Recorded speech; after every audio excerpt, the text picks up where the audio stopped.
اعوذ باللہ من الشیطان الرجیم بسم اللہ الرحمن الرحیم۔ آئیے ہم اب تیسرا سبق شروع کرتے ہیں۔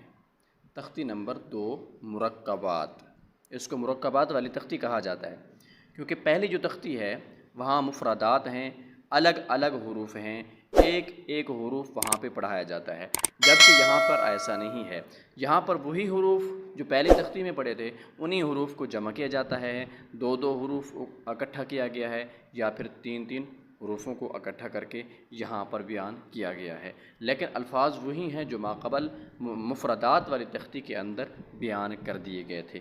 اس لیے کہا جاتا ہے کہ پہلی تختی جس قدر اچھی ہوگی، تلفظ کے ساتھ آدمی پڑھے گا، اتنا ہی زیادہ آگے چل کر بھی فائدہ ہوگا۔ تو آئیے اب ہم یہ مرکبات والی تختی کو شروع کرتے ہیں۔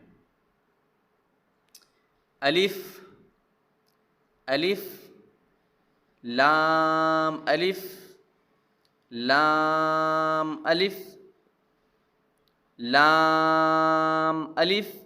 ٹھیک ہے، یہ دونوں کو ایک ہی طرح سے پڑھا جائے گا، یہ بھی لام الف اور یہ بھی لام الف، لیکن دونوں میں لکھنے کے لحاظ سے تھوڑا سا فرق ہے، لیکن پڑھنے میں فرق نہیں ہوگا۔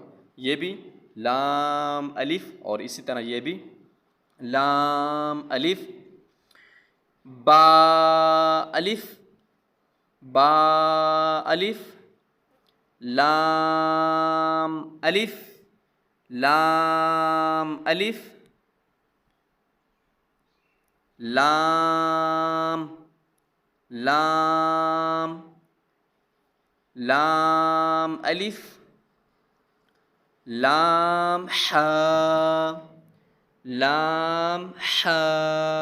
ٹھیک ہے، اس کو ہم ح ہی پڑھیں گے کیونکہ پہلی تختی کے اندر دو ح ہیں، پہلی کو ہم اسی طرح پڑھیں گے، جو دوسری ح ہے اس کو ہم اس طور پہ ادا کریں گے کہ آواز جو ہے وہ سینے سے آنی چاہیے۔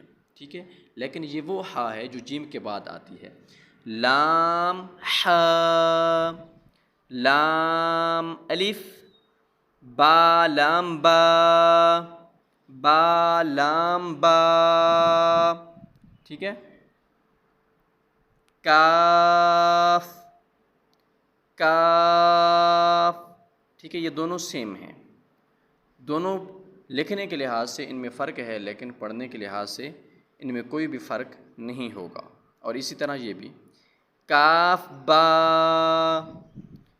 کاف با، کاف با، کاف الف، کاف الف۔ تو آج کے سبق یہی 3 لائنیں ہی ہیں، تو انشاءاللہ کل کے سبق کے اندر ہم آگے پڑھیں گے۔ السلام علیکم۔